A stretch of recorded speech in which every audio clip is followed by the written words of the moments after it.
असेतु सिन्धुपर्यन्ताय यस्य भारतभूमिका पितृभु पुण्यभूमिश्चैव स वै हिंदूरिति स्मृतः। भारत भू का सच्चा छिपाया गया इतिहास आपके समक्ष रखने का हमारा प्रामाणिक प्रयास है। हमारे इन कोशिशों को लाइक सब्सक्राइब करके आप हमें सहयोग करने की कृपा करें। बेल बटन जरूर दबाएं।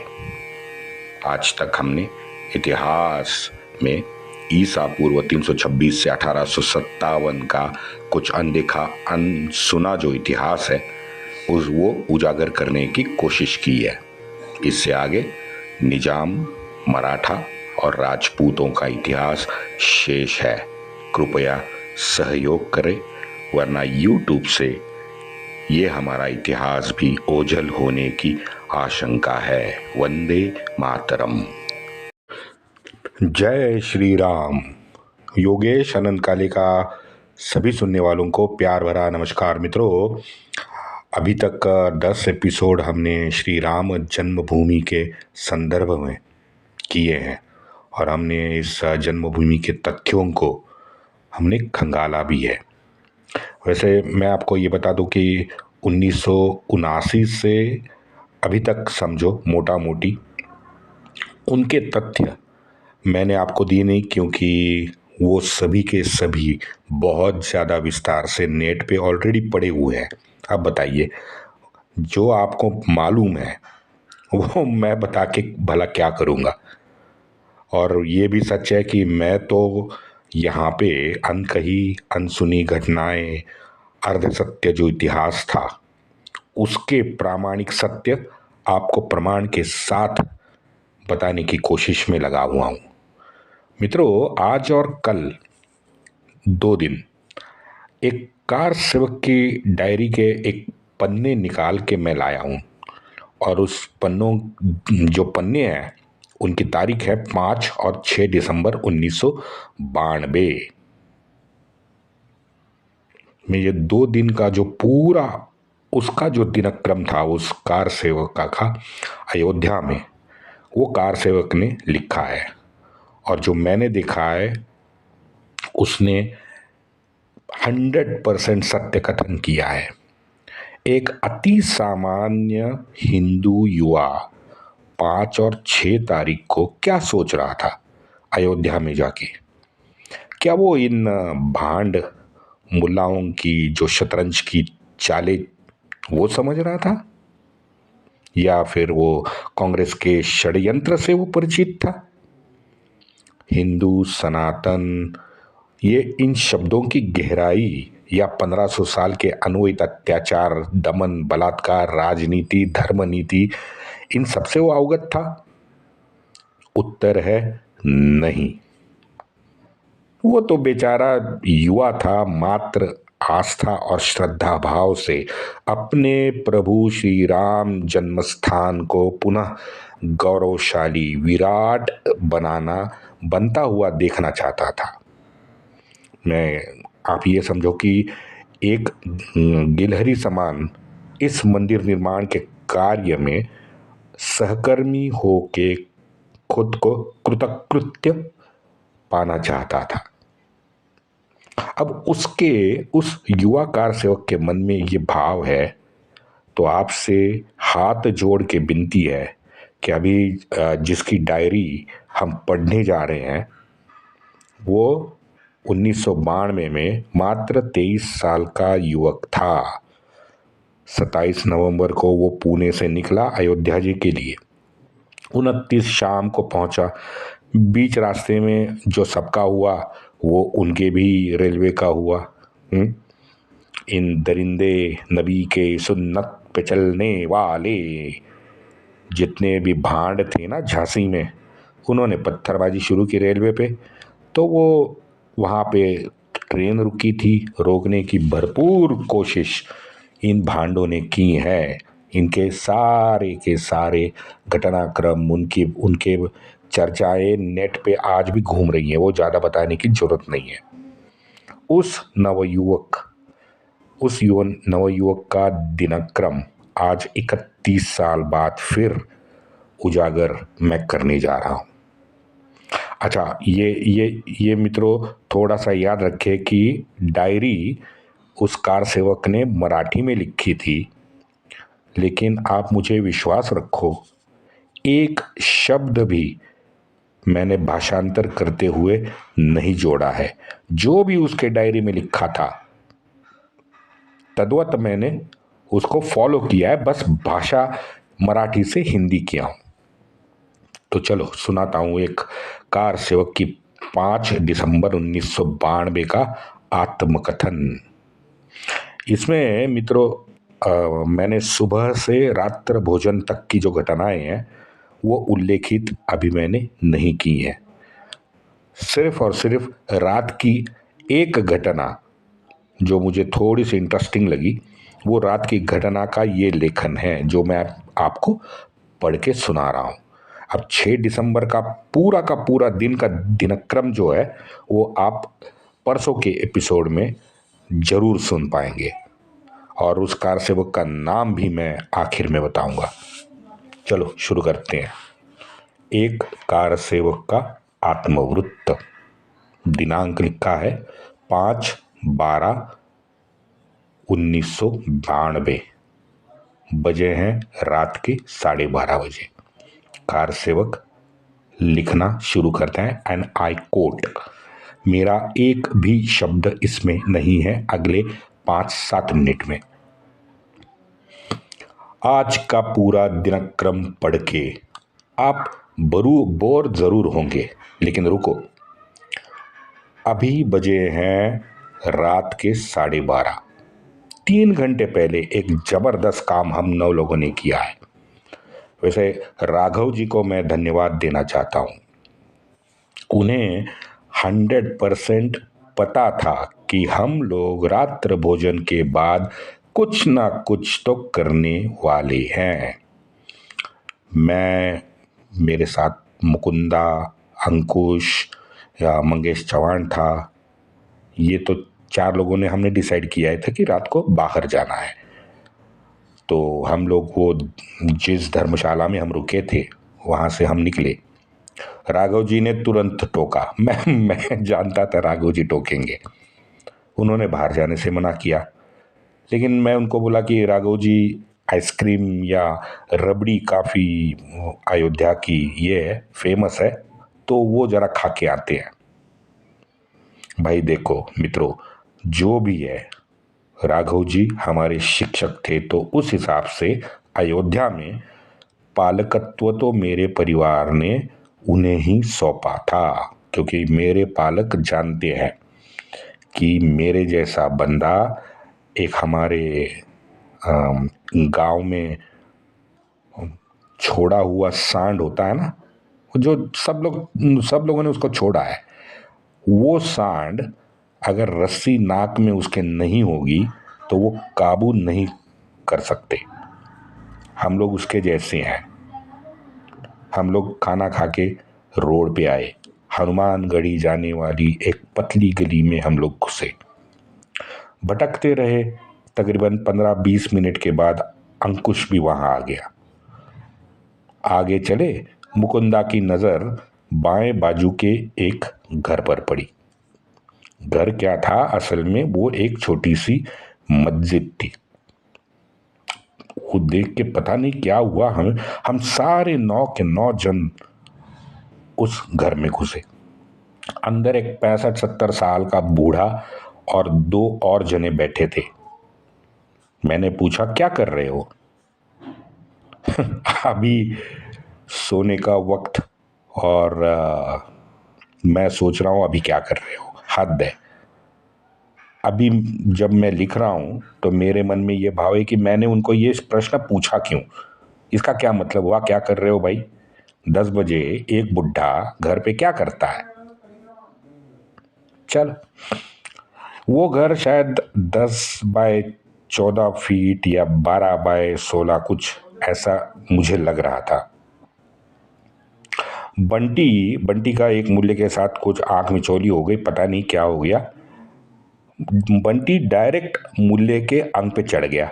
अब जोर से माँ के ऊपर से गाली बंटी ने दे दी। तुरंत हम हंस पड़े। पता है क्यों? क्योंकि बंटी ने गाली जो दी थी माँ के ऊपर से वो मराठी में दी थी। अब उन तीनों आदि अकल बैल बुद्धि मोमिन वो गाली का मतलब क्या समझेगी बताओ। अच्छा, वहां तीसरा जो बैठा था ना वो साला सामने खड़ा हो गया। पता है उसने मुझे, क्योंकि सबसे आगे फिर जैसे वो खड़ा हो गया मैं उसके सामने आ गया। उसने मुझे अभिशाप दिया। उसने हिंदी में कहा, मैं समझ गया कि उसके भगवान से डरो सालो। उसने अल्लाह का नाम लिया, अल्लाह से डरो। मैंने उसका तुरंत मुंह पकड़ लिया। मुंह पकड़ लिया तो वो भी चिल्लाने लगा, नरक में जाओगे। मैं, नरक शब्द उसने नहीं बोला, वो कुछ पता नहीं फारसी है उर्दू है कुछ वो शब्द बोला, लेकिन मैं समझ गया कि भाई ये मुझे नरक में भेजना चाहता है। अबे साले, हाँ, ये कौन सी भाषा बोल रहे हो भाई। सुन के लगेगा सामने वाले को कि तू तू बहुत शाना है। अबे चिरकुट, मुझे नरक भेजेगा? हाँ, और ऐसे ऐसी कुछ क्या कहते हैं उसे हिंदी में, बहुत हेवी लैंग्वेज बोल के आपको ऐसे महसूस होगा कि भाई ये तो बड़ा संस्कारी पढ़ा लिखा बंदा है। वे जाओ भाड़ में। हाँ, अगर मैंने गदी माडगुलकर जैसे हमारे एक महान कवि की एक कविता मैं तेरे को सुनाऊंगा ना तो मरते दम तक भ्रमिष्ट होके तू घूमेगा कि इसका अर्थ क्या है। मुंह में गाली है लेकिन लिख नहीं सकता, क्योंकि मुझे मालूम है माँ बिना बोले पहले तो दो झापड़ लगाएगी गाल पे। अच्छा, ये हमारा सब नीचे चल रहा है। उधर बंटी को पता नहीं क्या हुआ, धाड़ धाड़ करके ऊपर ऊपरी एक माला था वो माले पे चढ़ गया। अब माले पे चढ़ गया, हम लोग नीचे वो तीनों के साथ बात कर रहे हैं। ऊपर से आवाज होने लगी, आवाज होने लगी तो मैं भी भागते ऊपर गया। ऊपर एक मुल्ला मुझे दिखा, वो उनका आसमानी किताब लेके मुंह में हल्के आवाज से पट पट पट पट पट पट बिन पे पता नहीं बड़बड़ बड़बड़ कर रहा था और बंटी सामान को तोड़ने लगा था। अब भाई मुल्ले के थोबड़े पर जो डर था, जो घबराहट थी, हाय हाय हाय हाय क्या बताऊं भाई, मार डाला। इतनी खुशी मुझे मिली है, इतनी खुशी मुझे मिली है, मैं क्या बताऊं आपको। और अचानक मैंने पहली मंजिल पे, उसकी एक मज़ार थी उसके सामने, वो मज़ार के ऊपर वो कुछ हरा एक सिल्क जैसा कपड़ा था। अब कपड़ा था, मैंने जैसे उसके उसको ना एक लकड़ी की बॉर्डर भी थी मज़ार को, तो मैंने अंदर पाँव रखा तो बुढ़ा मेरे सामने हाथ जोड़ के विनती करने लगा। मुझे बड़ा सुकून मिल रहा था। और वो जो कपड़ा था हरे रंग का जिसके कोने में फ्रिल लगा होता है, अब पता नहीं क्या बोलते हैं उसको हिंदी में या उर्दू में, लेकिन वो मैंने उठाया, मैंने फाड़ के फेंक डाला। बंटी साला वहां पे बाजू में ही खड़ा था मेरे सामने, वो हंस हंस रहा था, मुल्ला रो रहा था। पता नहीं मुझे फिर बाद में क्या सूझी, वो कब्र के पास उसके सामने मैं खड़ा था, तुरंत मैंने पैंट की जिप खोली। थोड़ा सा हल्का हो गया। आई और अप्पा, मैं, ये मेरे माँ बाप का नाम है, उन दोनों से मैं माफ़ी मांगता हूँ, लेकिन जो लिख रहा हूँ वो सच लिख रहा हूँ। कब्र के सामने मैं खड़ा रहा और पैंट की जिप खोली और कब्र पे मैं थोड़ा सा हल्का हो गया। लेकिन ये तो बात सच है कि अंदर से मुझे एक प्रकार का जो रिलैक्सेशन मैं फील कर रहा था। पता नहीं, मैं लिख नहीं पा रहा हूँ, कि एग्जैक्टली मुझे क्या फीलिंग थी, लेकिन आप समझ जाओ। अब ये मेरा हो गया, मैं हल्का हो गया, तो ये साला बंटी भी उधर आ गया। पता है, मैं तो खड़ा था, लेकिन बंटी घुटनों पे बैठ के बंटी भी हल्का हो गया। ऊपर मुल्ला चिल्लाने लगा। अब वो नीचे का जो दाढ़ी वाला था ना, जिसका मुंह मैंने पकड़ा था, वो भाग के ऊपर आ गया। उसने मुझे ऊपर तुरंत धक्का दिया। अब मैं सच बताऊं, मैं उसे मारना नहीं चाहता था, लेकिन मित्रों, ये भी अब मैं समझने लगा हूं कि ये मानवीय दोष कहो, गुण कहो, अवगुण कहो, जो भी कहो, लेकिन द्वेष और क्रोध अगर सर पे चढ़ के बैठा ना, तो उसके बाद में क्या नीति और क्या अनीति पता ही नहीं चलता। सबका अनुभव होगा। भैया मैंने जो उसको धोया, जो धोया, आगे का काम बंटी ने पूरा किया। बंटी ने उसके ना पिछवाड़े में लात मार के उस दाढ़ी वाले को सीढ़ी से नीचे ढकेल दिया। बुड्ढा चिल्ला रहा था, मुझे मेरा शर्ट खींच रहा था, लेकिन मैंने बुड्ढे को नहीं मारा। अब वो अधमरा बुड्ढा था, उसको क्या मारूं बताइए। हाँ, नीचे जाके जो जो नीचे के 3 थे ना, उसको मैंने सबको एक एक झापड़ मैंने मारी। मुकुंदा ने उनको लातों से ढकेल दिया। फुल दादागिरी, माने आप सोचिए जैसे हम हिंदी पिक्चर में देखते हैं ना, वैसे फुल दादागिरी हमने अब पता नहीं यार, आज मुझे वो दादागिरी करने में मजा आ गया।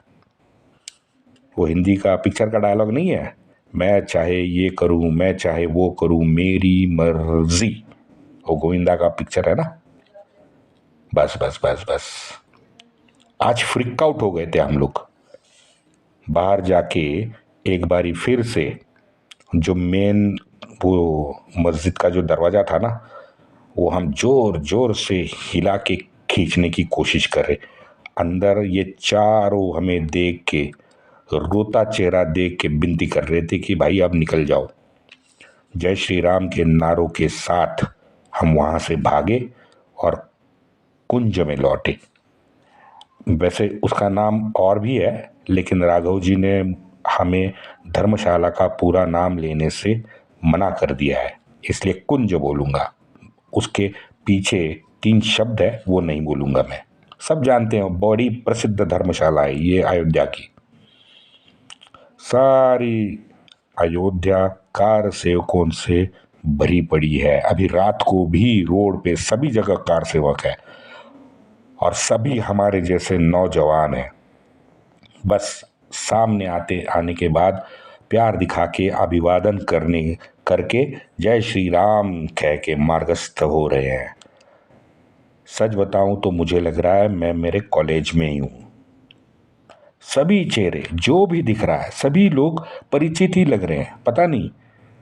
तो मन में मेरे ये प्रश्न आ रहा है कि क्यों ये हमारे पुणे और मुंबई में भाषा को लेके इतना बड़ा बवंडर हमारे लोगों ने खड़ा किया। हिंदी तो मैंने मराठी जैसे ही पाई है, सच बताओ। 70-80% हिंदी मुझे भी समझ आती है। हाँ, वो कुछ यहाँ पे ये शांति कौन ये है ना, गंगा जमुना वाले, ये कुछ फारसी, उर्दू, पता नहीं अरबी, ये तीनों शब्द उसमें घुसा देते हैं तो थोड़ी सी गड़बड़ हो जाती है। यहाँ मैं तो हिंदी ज़्यादा नहीं बोल पाता, लेकिन यहाँ मुझे किसी ने नहीं रोका। आधी बात मैं मराठी में ही ठोक दे रहा हूँ। कोई नहीं कोई किसी को प्रॉब्लम नहीं है मेरी मराठी से। रेडी वाला हो, चाय वाला हो, हलवाई हो, हाँ, कोई भी मुझ पे नहीं हंसता, क्योंकि मुझे हिंदी नहीं आती। चलो सो जाता हूँ। कल वो शरयू जी के तट की मिट्टी उठा के हमें चबूतरे पे डालनी है, और चबूतरे की सफाई भी हमें ही करनी है, और यही कार सेवा है। हम 8-10 दिन से रोज यही सुन रहे हो कि आपने सिर्फ सरयू की तट की मिट्टी उठानी है और चिन्हित स्थल पे वो लेके डालनी है। दुर्भाग्य है मित्रों, जहाँ शिलान्यास हुआ है वहाँ सिंह द्वार भी हमें बनाना है, लेकिन कंस्ट्रक्शन को परमिशन नहीं है। अब बताओ, मुख्यमंत्री हमारा होते हुए भी हमें कंस्ट्रक्शन की परमिशन नहीं है। नहीं, मुझे कोई प्रॉब्लम नहीं है, क्योंकि मुझे विश्वास है कि ये हमारे गुणीजन हैं, हमारे मुनिजन जो ऊपर बैठे हैं ना, वो कह रहे हैं कि अगर ये करो तो कुछ ना कुछ तो वो सोच के ही कह रहे होंगे, मुझे विश्वास है। और अपना क्या है, हम भाई आदेश मिला कि ये करना है तो करना है, बात खत्म। जगत नारायण प्रभु श्री राम के चरणों में मिट्टी डालनी है, बस। चलो कल मिट्टी डालेंगे। मित्रों, मैंने तो 50 गोनी मिट्टी डालने का मैं सोच रहा हूं। कल क्या होगा पता नहीं, लेकिन कसम से कह रहा हूं, माँ बाप का आशीर्वाद है, अगर चांस मुझे मिला तो वो जो बाहर की दीवार जो दिख रही है ना, उसका एक पत्थर तो जरूर हटवाने की कोशिश करूंगा। मुझे पता नहीं है क्या होगा, लेकिन मैं प्रभु श्री राम से ही प्रार्थना करता हूं कि भगवान मुझे शक्ति दे। कल मैं ये एक पत्थर हटवाने की जरूर कोशिश करूंगा। पता नहीं डंडा पड़े, गोली तो नहीं मार सकते भाई, मुख्यमंत्री जी अपने ही है, तो गोली तो पक्का, मुझे पक्का विश्वास है गोली नहीं खाऊंगा। खाऊंगा तो डंडे खाऊंगा, बस 2-4 डंडे खाएंगे भाई। श्री राम प्रभु श्री राम के लिए 7-7.5 लाख लोग अगर जान दे सकते हैं तो मैं 2 डंडा तो पक्का खा सकता हूं। चलो बाय, थोड़ा सा सोने की कोशिश कर रहा हूं। जय श्री राम, वंदे मातरम।